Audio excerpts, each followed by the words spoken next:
अस्सलाम वालेकुम। मैं हूं अहमद सईद और आप देख रहे हैं हमारा YouTube channel courage to know. जैसा कि आपको पता है कि हम जीसी के स्टूडेंट हैं, तो यहाँ पे आज इनोवेशन फेस्ट हो रहा है, जहाँ पे जीसी की तमाम सोसाइटीज़ जो हैं वो अपने प्रोजेक्ट डिस्प्ले कर रही हैं। तो फिज़िक्स डिपार्टमेंट की जो सोसाइटी है जेपीएस, उसने भी इसमें अपना भरपूर किरदार अदा किया है और यहाँ पे उनके प्रोजेक्ट डिस्प्ले किए हुए हैं उन्होंने। तो सबसे ज़्यादा जो प्रोजेक्ट डिस्प्ले किए हैं यहाँ पे वो जेपीएस की सोसाइटी ने किए हैं। तकरीबन 11 प्रोजेक्ट हैं जो कि जेपीएस की सोसाइटी ने यहाँ पे डिस्प्ले किए हैं। तो आज हम आपको दिखाएंगे, उनके प्रोजेक्ट भी दिखाएंगे। तो वो स्टूडेंट्स जो हैं वो आपको एक्सप्लेन करेंगे उन प्रोजेक्ट के हवाले से।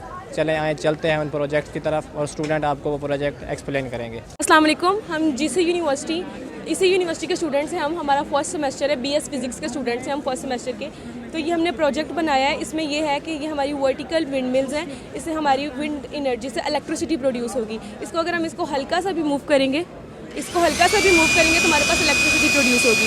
हमारे पाकिस्तान में अभी तक हॉरिजॉन्टल विंड मिल्स काम कर रही हैं, जिसका ये उससे इसका डिफरेंस ये है कि वो हमें हाइट पे लगानी पड़ती हैं, क्योंकि हमें ज़्यादा उसके लिए हमें हवा चाहिए होती है। इसके लिए अगर हम हल्की सी भी हवा, हम इसको शहरों में लगा सकते हैं। इसको अगर हम हल्की सी भी हवा देंगे तो हमारे पास इलेक्ट्रिसिटी प्रोड्यूस होगी। इसका एक मोस्ट इंटरेस्टिंग फैक्ट ये है कि जो बाकी विंड मिल्स हैं, स्पेशली हॉरिजॉन्टल विंड मिल्स, उसमें जो बर्थ का डेथ रेट है ना वो काफ़ी ज़्यादा होता है। इससे जो बर्थ की डेथ रिस्क होता है ना वो काफ़ी कम हो जाता है। अस्सलाम वालेकुम। मैं बीएस फिज़िक्स फर्स्ट सेमेस्टर से हूँ। मेरा नाम आयशा तनवीर है। मैं अपनी 3 मज़ीद मेंबर्स के साथ मिलकर मैंने अपना ये प्रोजेक्ट बनाया है। हमारा प्रोजेक्ट जो है इसका नाम लेज़र सिक्योरिटी अलार्म है और इसका मेन पर्पस जो है वो किसी भी जगह पे सिक्योरिटी प्रोवाइड करना है। इसकी वर्किंग इस तरह है कि हम लेज़र को फॉल करा रहे हैं एलडीआर पे। सबसे मेन काम यहाँ पे एलडीआर का है। जब तक एलडीआर पे लाइट फॉल करती रहती है, ये जो इसका कनेक्शन है करंट का, वो बाकी सर्किट के साथ नहीं रहता, जिसकी वजह से हमारा जो है वो बज़र नहीं बजता। जब हम एलडीआर को कवर करते हैं और इस पे लाइट फॉल नहीं होती तो इसका जो है जो ये सर्किट है ये क्लोज़ हो जाता है और ये बज़र बजना शुरू हो जाता है। लेज़र में ये होता है कि हमने यहाँ पे 45 डिग्रीज़ पे ये मिरर्स यहाँ पे अटैच किए हैं और जो लाइट है वो 90 डिग्री से फॉल होके एलडीआर पे आ रही है। ये जब लाइट एलडीआर पे आ रही है तो यहाँ पे इसका बज़र का जो कनेक्शन है वो सर्किट के साथ कट रहा है, जिसकी वजह से ये बज़र नहीं बचा। अब हम एलडीआर को अगर कवर कर देते हैं, इसके रास्ते में कोई भी ऑब्स्टेकल ले आते हैं, तो ये इसका जो कनेक्शन है वो लेज़र का एलडीआर के साथ वो कट जाएगा, जिसकी वजह से हमारा बज़र बजना शुरू हो जाएगा और हमें पता चल जाएगा कि किसी ने इस बाउंड्री को क्रॉस किया। बिस्मिल्लाहिर्रहमानिर्रहीम। मेरा नाम बिलाल अहमद है। 7 सेमेस्टर फ़िज़िक्स से मेरा ताल्लुक़ है और आज हमने जॉन्स फ़िज़िक्स सोसाइटी की तरफ से हमने ये अपने प्रोजेक्ट डिस्प्ले की है। इधर ये हमारा फर्स्ट प्रोजेक्ट है रेन डिटेक्टर। तो इसमें ये बड़े इंडस्ट्रीज़ में यूज़ होते हैं, जिसमें मतलब कोई इस तरह चीज़ें हो वो रेन से इफ़ेक्ट होते हैं तो उसके लिए अलर्ट देता है। दूसरे इंडस्ट्रीज़ में अगर बड़े लेवल पे पानी स्टोर करते हैं तो इसके लिए भी यूज़ कर सकते हैं। इसको हम डिमॉन्स्ट्रेट करते हैं। पहले इस पे जब पानी के ड्रॉप्स गिरेगी तो ये डिटेक्ट करेगा, साथ में अलार्म भी बजता है और लाइट भी अंदर लगेगा। तो इसको हमने किस तरह डिज़ाइन किया, इसमें हमने एक सर्किट बनाया इनकम्प्लीट। इसमें हमने ट्रांजिस्टर BC47 यूज़ किया है और उसको हमने एज आ स्विच यूज़ किया है। एज आ स्विच यूज़ करके हमने स्विच इधर क्रिएट किया है जो सेंसर है। सेंसर में हमने दरमियान में जगह छोड़ी है। जब रेन की ड्रॉप आती है और इधर सेंसर पे पड़ जाती है तो उससे हमें रेन डिटेक्ट हो जाएगा। अस्सलाम वालेकुम। मेरा नाम मुंतहा अकरम है। हम चारों फिज़िक्स डिपार्टमेंट से हैं। हमने एक जीसी यूनिवर्सिटी से हैं। हमने एक प्रोजेक्ट बनाया है जिसका नाम है लाइफाई। तो मैं आपको अपने प्रोजेक्ट के बारे में थोड़ा सा डिटेल में बताती हूँ कि हमने असल में काम किया क्या है। लाइफाई का मतलब ये है कि हमने अपने डाटा को ही ट्रांसफ़र करना है, लेकिन हम रेडियो वेव्स की जगह यूज़ कर रहे हैं लाइट को। तो उसके लिए हम ये क्या करने लगे हैं कि हम यहाँ पे ये चीज़ करते हैं कि ये हमारे पास फ़ोन है।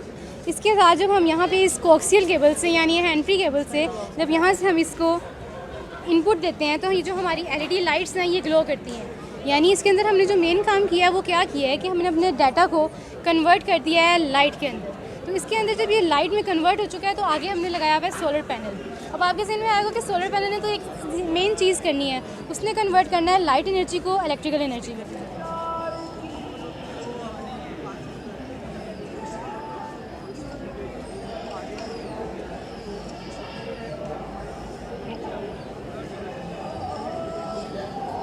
ये जिस तरह आपने इस वीडियो में देखा है कि जब हमने लाइट को ब्लॉक किया है तो हमारे पास आवाज़ आना बंद हो गई थी।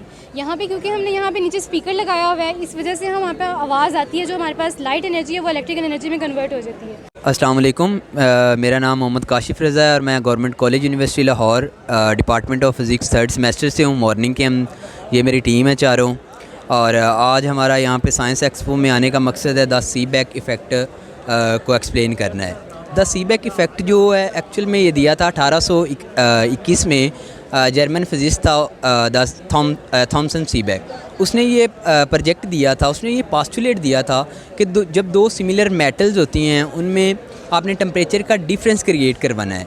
टेम्परेचर का डिफरेंस कैसे होगा? एक में कैंडल यूज़ करेंगे और एक में हम यूज़ करेंगे आइस। इसी टेम्परेचर के डिफरेंस क्रिएट होने की वजह से electron from hot surface to cold surface movement होगी, और इसी मूवमेंट से इलेक्ट्रिक चार्ज पे इलेक्ट्रिक करंट, इलेक्ट्रिक वोल्टेज या पावर क्रिएट होगी, जिसको हम डिजिटल मल्टीमीटर DMM से शो करवा के यहाँ पे साइंस को प्रूव कर रहे हैं। अस्सलाम वालेकुम, myself Momna Ihtisham from zoology department of government college university. Actually यहाँ पे आज हमने इनोवेशन फेस्ट है समिट का, और वहाँ पे हमने ये बूथ्स लगाए हैं मुख्तलिफ। ज़ूलॉजिकल सोसाइटी ने ये बूथ लगाया हुआ है। स्टेफेंसन हिस्ट्री म्यूज़ियम है हमारा ज़ूलॉजी डिपार्टमेंट में, जो 1908 में बना था सर स्टेफेंसन के नाम पे। अब यहाँ पे हम लर्न अबाउट बायोडाइवर्सिटी को बता रहे हैं कि आप बायोडाइवर्सिटी को कैसे देख सकते हैं। सबसे पहले इसमें टैक्सीडर्मी मेथड है, जो कि स्टफिंग का मेथड है।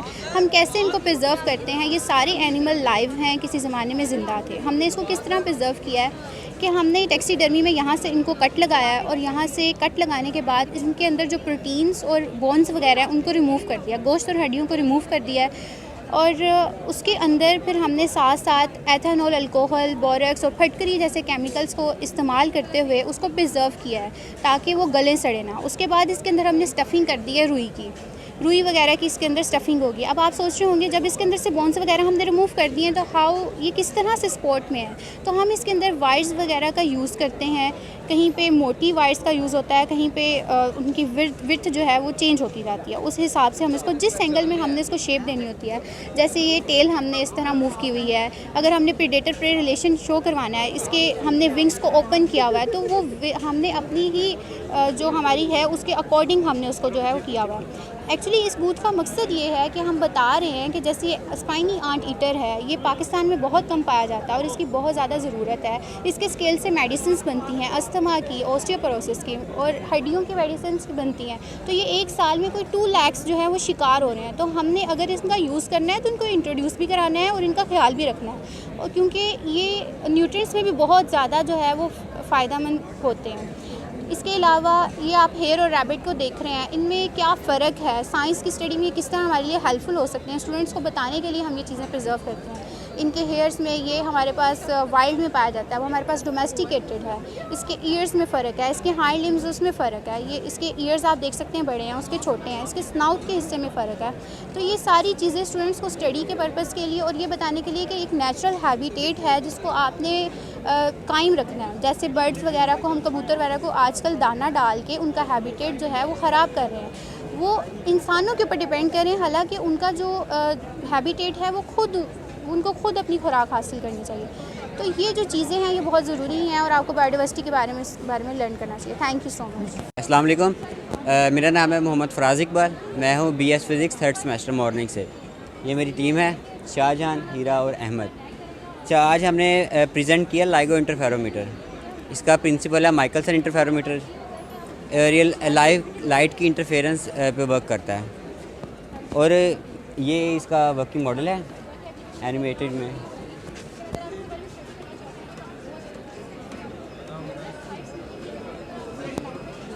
अच्छा, इस तरह होगा कि एक हमारे पास लाइट सोर्स होगा, ये बीम स्प्लिटर के ज़रिए कन्वर्ट होगा 2 लाइट डिफरेंट बीम्स के अंदर, और उनसे रिफ्लेक्ट होकर वापस आके हमारे पास इंटरफेरेंस पैटर्न बन जाएगा।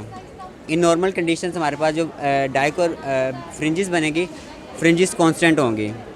बट अगर इस सिस्टम के आउटसाइड से कोई फोर्स इस पर लगती है तो ये इन दोनों मिरर्स का पाथ लेंथ चेंज हो जाएगा।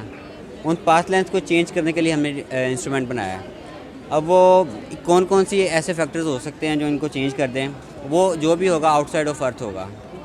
अभी तक हमारे पास जो इंस्ट्रूमेंट है वो इतना प्रिसाइज़ है कि अगर ब्लैक होल या न्यूट्रॉन स्टार के लेवल के मैसिव ऑब्जेक्ट्स होंगे ना, उनकी रिपल्स को डिटेक्ट कर सकता है। असल में ये करता है ग्रेविटेशनल वेव डिटेक्टर है। यूनिवर्स में जो भी मैसिव ऑब्जेक्ट्स होते हैं वो जब एक दूसरे के गिर्द ऑर्बिट करते हैं वो स्पेस में रिपल्स प्रोड्यूस करते हैं, जस्ट लाइक दिस। जिस तरह ये दो ब्लैक होल्स हैं एक दूसरे के गिर्द ऑर्बिट कर रहे हैं, इस तरह स्पेस में रिपल्स प्रोड्यूस होते हैं। वो रिपल्स जब अर्थ पे अप्रोच करते हैं उनकी वजह से मिरर के डिस्टेंस में चेंज आता है। उन चेंज को डिटेक्ट करने के लिए हमने ऑपरेटर्स बनाया है और वो चेंज होता है एक प्रोटॉन से भी 10,000 टाइम्स कम। इतना प्रिसाइज इंस्ट्रूमेंट है। Okay, thank you.